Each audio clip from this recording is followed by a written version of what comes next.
نحمده ونصلي ونسلم على رسوله الكريم اما بعد۔ میرے انتہائی واجب الاحترام سامعین کرام، خواتین و حضرات، اسلام کے نام پر ہوا پرستی،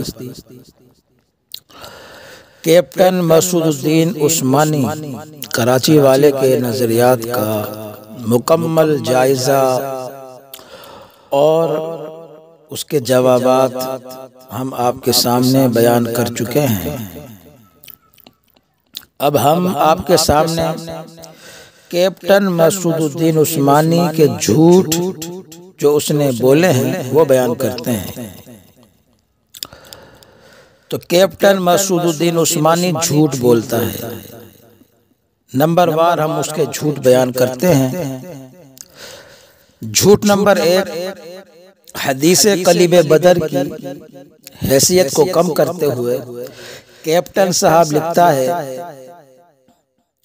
اور عبداللہ بن عمر رضی اللہ تعالی عنہ اس کو معجزہ سمجھتے تھے۔ عذاب برزخ صفحہ نمبر 16۔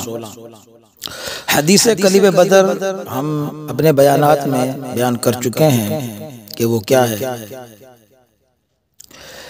تو لہٰذا یہ بات کیپٹن صاحب کا سفید جھوٹ ہے۔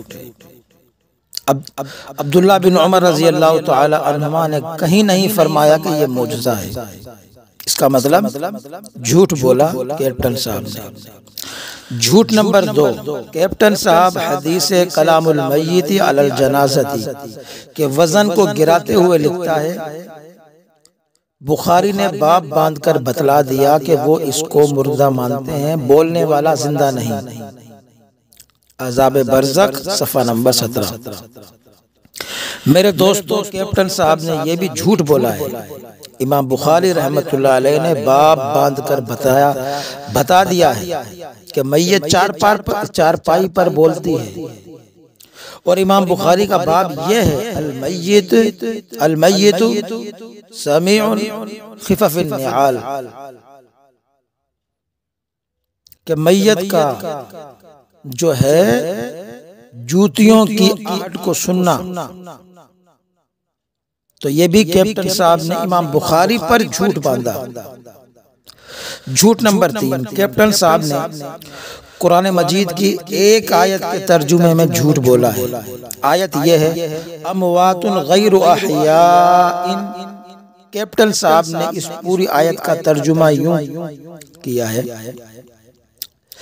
اور اللہ تعالیٰ کے علاوہ وہ دوسری ہستیاں جن کو لوگ حاجت روائی کے لیے پکارتے ہیں، وہ کسی چیز کی بھی خالق نہیں ہیں، بلکہ وہ خود مخلوق ہیں۔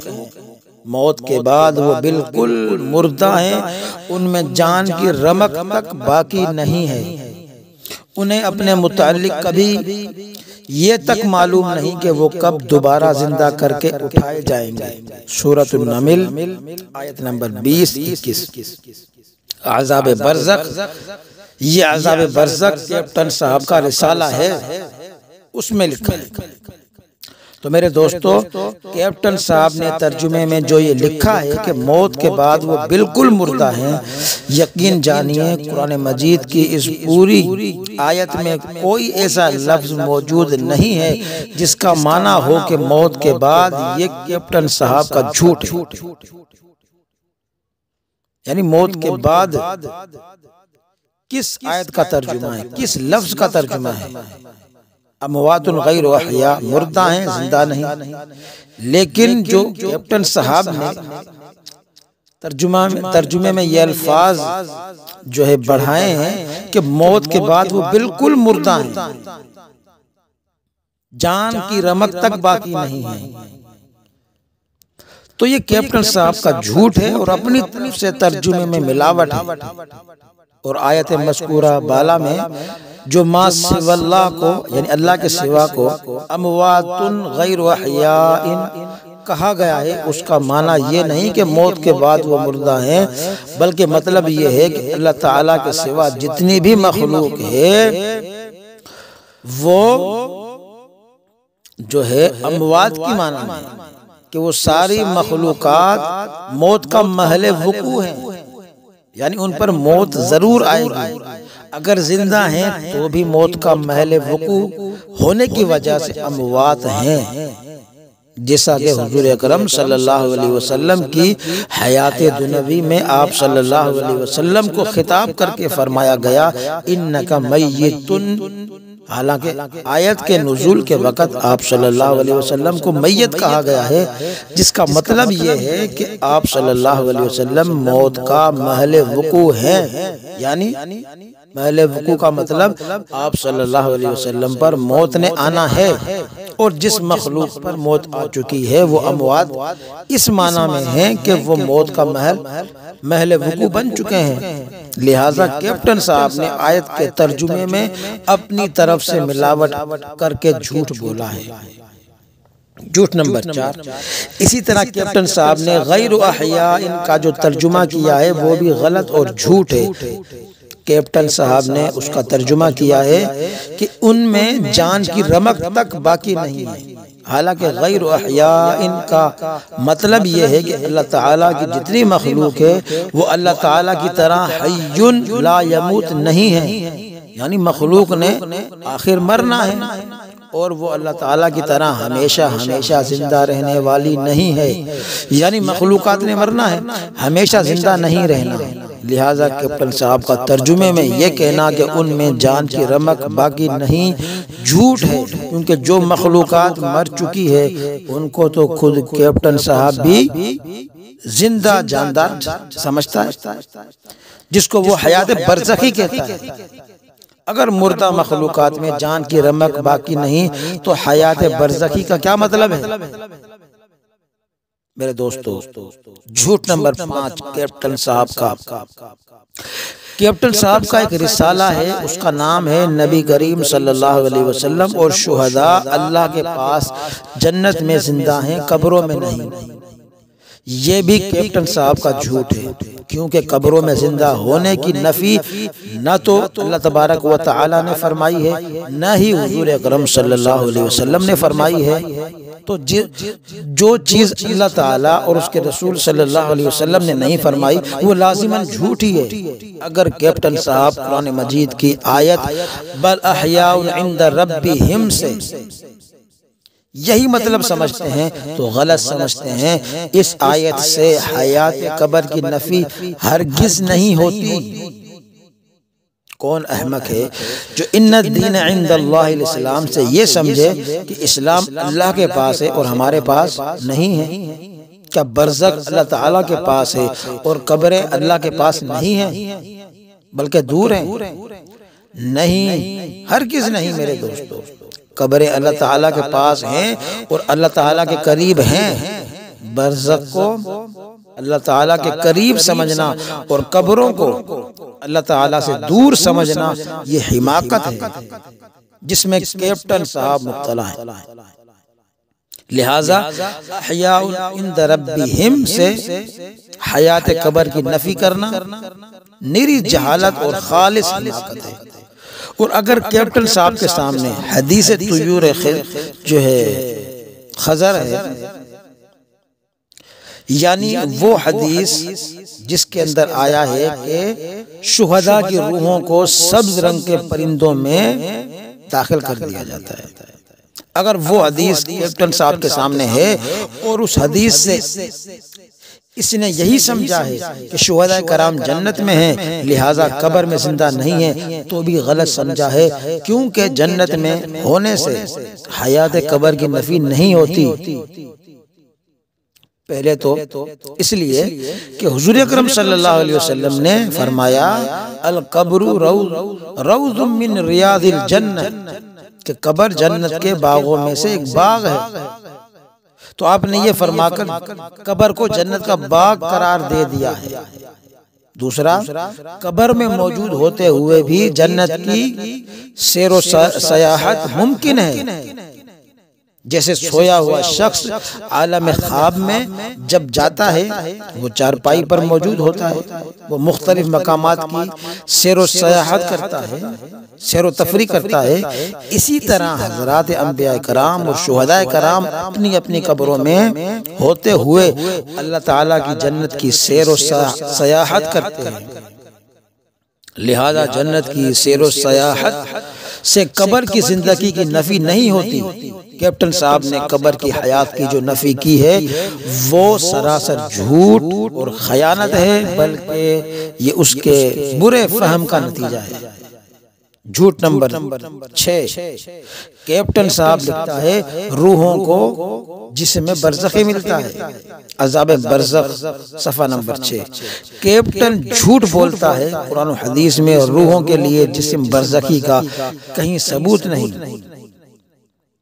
یہ بندہ عاجز کیپٹن صاحب کو تمام اس کی روحانی ضروریت کو چیلنج کرتا ہے کہ وہ قرآن و حدیث سے جسم برزخی کا لفظ دکھا دیں اور منہ مانگا انعام حاصل کرے۔ نہ کھنجر اٹھے گا نہ تلوار ان سے، یہ بازو میرے آزمائے ہوئے ہیں۔ یقین جانیے برزخی جسم کیپٹن صاحب کی اپنی گھڑی ہوئی جو ہے اصطلاح ہے، اس سے یہ جو ہے پہلے لفظ کسی نے استعمال نہیں کیا۔ ظالم کو دیکھیے 1400 سال بعد اپنے خود ساختہ لفظ کو کس صفائی سے قرآن و حدیث کا نام دے رہا ہے۔ صرف یہی نہیں بلکہ اس کا سارا دین اس کا اپنا ساختہ پرداختہ ہے، جس کو یہ ظالم قرآن اسلام کا نام دے رہا ہے۔ اسی کو علماء اسلام الحاد اور زندقہ کہتے ہیں، اس لیے کیپٹن صاحب کو ملحد اور زندیق کہا جاتا ہے۔ میرے دوستو جھوٹ نمبر 7، کیپٹن صاحب لکھتا ہے حدیث کے الفاظ ہیں من رآنی، جس نے مجھے دیکھا۔ صاف بتلا رہے ہیں کہ یہاں وہ لوگ مراد ہیں جنہوں نے زندگی میں نبی کریم صلی اللہ علیہ وسلم کو ان کی اصلی شکل میں دیکھا تھا۔ یہ مزار پہ میلے، صفحہ نمبر 12 اس میں لکھا ہے۔ تو کیپٹن صاحب نے حضور اکرم صلی اللہ علیہ وسلم کی خواب میں زیارت باسعادت کو صرف ان لوگوں کے لیے مخصوص کر دیا ہے جنہوں نے دنیا میں آپ صلی اللہ علیہ وسلم کو دیکھا تھا، یعنی صحابہ کرام رضی اللہ عنہ کے ساتھ۔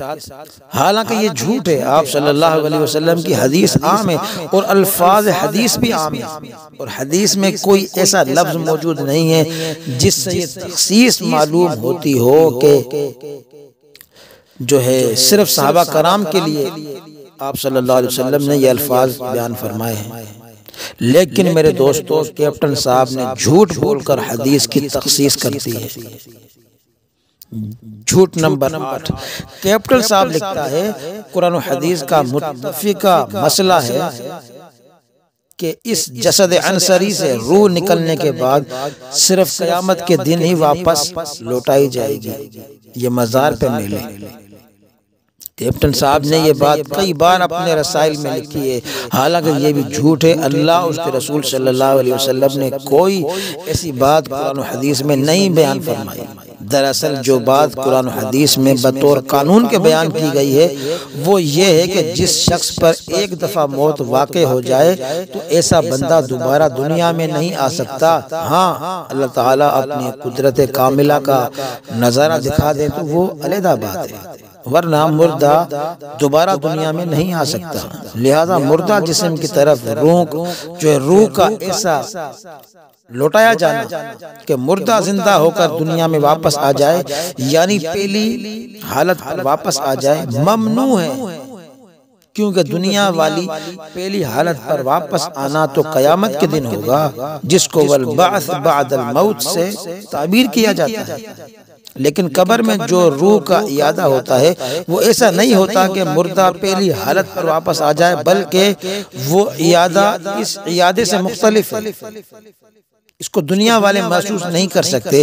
اس اعادے سے جو حیات مردہ جسد میں پیدا ہوتی ہے، جو زندگی پیدا ہوتی ہے، وہ ہمارے شعور سے بالاتر ہے۔ اللہ تعالیٰ فرماتے ہیں وَلَٰكِن لَا تَشْعُرُونَ، کہ تم شعور نہیں رکھتے۔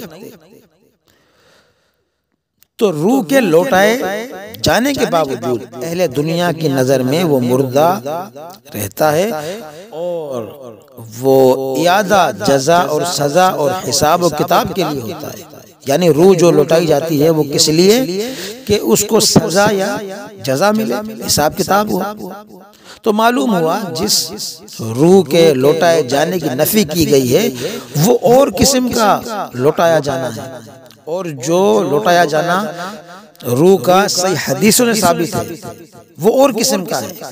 لیکن کیپٹن صاحب نے اپنی کج فہمی سے دونوں کو ایک بنا دیا، اور کہے جا رہا ہے کہ جو روح ایک دفعہ بدن سے نکل گئی وہ قیامت سے پہلے بدن میں واپس نہیں آ سکتی۔ حالانکہ بات یہ ہے کہ مردہ دوبارہ ایسا زندہ نہیں ہو سکتا کہ پہلی حالت پر واپس آ جائے اور سب دیکھنے والے اس کو زندہ محسوس کرنے لگیں۔ باقی قبر میں موجود رہتے ہوئے خاص قسم کا روح کا لٹایا جانا تو یہ قرآن و حدیث سے ثابت شدہ حقیقت ہے، اس کا انکار گمراہی میرے دوستو۔ لیکن کیپٹن صاحب کا ہر قسم کے اعادے کا انکار کرنا سفید جھوٹ ہے۔ جھوٹ نمبر 9، کیپٹن صاحب لکھتا ہے حیات النبی صلی اللہ علیہ وسلم کا عقیدہ شرک کی جڑ ہے، یہ مزار پہ ملے۔ کیپٹن صاحب جھوٹ بولتے ہیں، حیات النبی صلی اللہ علیہ وسلم کا عقیدہ قطعاً شرک کی جڑ نہیں ہے، بلکہ یہ عقیدہ قرآن و حدیث سے ثابت ہے، اس پر اجماع امت ہے۔ حتیٰ کہ حیات النبی صلی اللہ علیہ وسلم کا تو خود کیپٹن صاحب بھی اقرار کرتا ہے۔ فرق صرف اتنا ہے کہ علماء اسلام فرماتے ہیں حضور اکرم صلی اللہ علیہ وسلم اپنی قبر میں زندہ ہیں، اور آپ کی قبر جنت کا باغ ہے، اور یہی قبر آپ کے لیے برزخ ہے۔ اور کیپٹن صاحب اپنے گمان کے مطابق حضور اکرم صلی اللہ علیہ وسلم کو برزخ میں زندہ سمجھتا ہے، اور برزخ قبر کے علاوہ کسی اور مقام کو سمجھتا ہے۔ اگر حضور اکرم صلی اللہ علیہ وسلم کو قبر میں یہ تعلق روح زندہ ماننا، یعنی برزخ کے اندر آپ صلی اللہ علیہ وسلم زندہ ہیں، ان کا روح کے ساتھ تعلق ہے، تو یہ بھی شرک ہے۔ تو برزخ میں بددخول روح زندہ ماننا شرک کیوں نہیں ہے؟ میرے دوستو بات یہ ہے جو میں آپ کو اب سمجھانا چاہ رہا ہوں کہ اگر حضور اکرم صلی اللہ علیہ وسلم کو ہم قبر میں زندہ مانتے ہیں، ہم روح کا تعلق مانتے ہیں، اگر یہ شرک ہے کیپٹن صاحب کے نزدیک، تو پھر ظاہر ہے یہ شرک کیوں نہیں ہے کہ برزخ کے اندر روح جو ہے آپ صلی اللہ علیہ وسلم کی داخل ہے، وہاں آپ زندہ ہیں۔ حقیقت یہ ہے کہ اگر آپ صلی اللہ علیہ وسلم کی قبر میں زندہ ماننا شرک ہے تو برزخ میں زندہ ماننا اس سے بڑا شرک ہے، کیونکہ قبر والے تو تعلق روح کے قائل ہیں اور برزخ والا تو دخول روح کا قائل ہے، لہذا برزخ والا قبروں والوں سے بڑا مشرک ہے اور یقیناً مشرک ہے۔ لہذا حیات النبی صلی اللہ علیہ وسلم کو شرک کہنا یا شرک کی جڑ کہنا سفید جھوٹ ہے۔ جھوٹ نمبر 10، کیپٹن صاحب لکھتا ہے تقریباً 700 سال تک قبر نبوی صلی اللہ علیہ وسلم پر کوئی عمارت نہیں تھی، یہ مزار پہ ملے۔ میرے دوستو حالانکہ مسلمانوں کا بچہ بچہ جانتا ہے کہ حضور اکرم صلی اللہ علیہ وسلم کو سیدہ عائشہ صدیقہ رضی اللہ تعالی عنہا کے حجرے مبارک میں دفن کیا گیا، تو آپ صلی اللہ علیہ وسلم کی قبر مبارک پر عمارت تو پہلے دن سے ہے، اور تمام صحابہ کرام نے بالاتفاق آپ صلی اللہ علیہ وسلم کو عمارت میں دفن کیا، اس پر کسی نے اعتراض اور نکیر نہیں کی۔ لیکن یہ احمق کہتا ہے کہ 700 سال تک آپ صلی اللہ علیہ وسلم کی قبر پر عمارت نہیں دی، حالانکہ یہ خالص جھوٹ ہے، اور آج تک آپ کی اس عمارت پر کسی نے اعتراض نہیں کیا۔ کیپٹن صاحب پہلا آدمی ہے جو مسلمانوں کے 1400 سالہ اجماع کے خلاف بد زبانی کر رہا ہے اور پوری امت مسلمہ پر بدگمانی کر رہا ہے، اور یہ تو ان کا خالص جھوٹ ہے کہ 700 سال تک آپ کی قبر مبارک پر کوئی عمارت نہیں دی، کیونکہ جو ہے اجماع صحابہ آپ کو عمارت ہی میں دفن کیا گیا۔ صحابہ، تابعین اور تبع تابعین یعنی خیر القرون کے مسلمانوں نے کوئی اعتراض نہیں کیا کہ آپ صلی اللہ علیہ وسلم کو عمارت میں کیوں دفن کیا گیا، مسلمانوں کو اعتراض نہیں ہے، لیکن کیپٹن صاحب کو اعتراض ہے کہ قبر نبوی پر عمارت کیوں ہے۔ تو یہ تھے کیپٹن صاحب کے میرے دوستو جھوٹ، مزید اس کے اور جھوٹ ہیں، دو چار وہ بھی بیان کریں گے ہم۔ اللہ تبارک و تعالی ہم سب کو فتنوں سے اور گمراہ فرقوں سے محفوظ فرمائے۔ وما علینا الا البلاغ المبین۔